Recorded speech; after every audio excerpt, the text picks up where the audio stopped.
240 বলে উঠল মোটে 223 রান। হালের বাসবল যুগে টেস্ট ফরম্যাটকেও লজ্জায় ফেলে দিতে পারে রংপুর রাইডার্স বনাম সিলেট টাইটান্স ম্যাচ। ঘরোয়া ক্রিকেটের সর্বোচ্চ আসরের গুরুত্বপূর্ণ ম্যাচে আবারও নেতিবাচক শিরোনাম পিচ। শেষ বলে ক্রিস ওকসের ছক্কায় ম্যাচ রঙিন হলেও এমন ধীরগতির খেলা দেখে বিরক্ত দর্শকরাও। টিকিট কেটে এমন ম্যাচ দেখতে নারাজ তারা। প্লিজে এত লো স্কোরিং ম্যাচ এরকম কোয়ালিফায়ার এটা আসলেই প্রশ্নবিদ্ধ।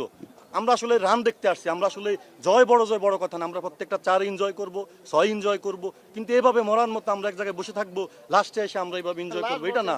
পরিসংখ্যান বলছে ক্রমেই নামছে গড় রানের গ্রাফ। টি-20তে সাম্প্রতিক সময়ে একেবারেই ব্যাটিং সহায়ক না শেরে বাংলার উইকেট। তাই তো ভক্তদের পাশাপাশি পিচ নিয়ে বিরক্তি ঝরেছে রংপুর অধিনায়ক লিটন দাসের কণ্ঠেও। কোয়ালিফায়ার ম্যাচ, আপনি তো এমন একটা সিচুয়েশনে গেম খেলতেছেন, ডু অর ডাই, আপনি সম্পূর্ণ বলার ফেভারে দিয়ে গেলেন, তাহলে তো ক্রিকেটটা হলো না।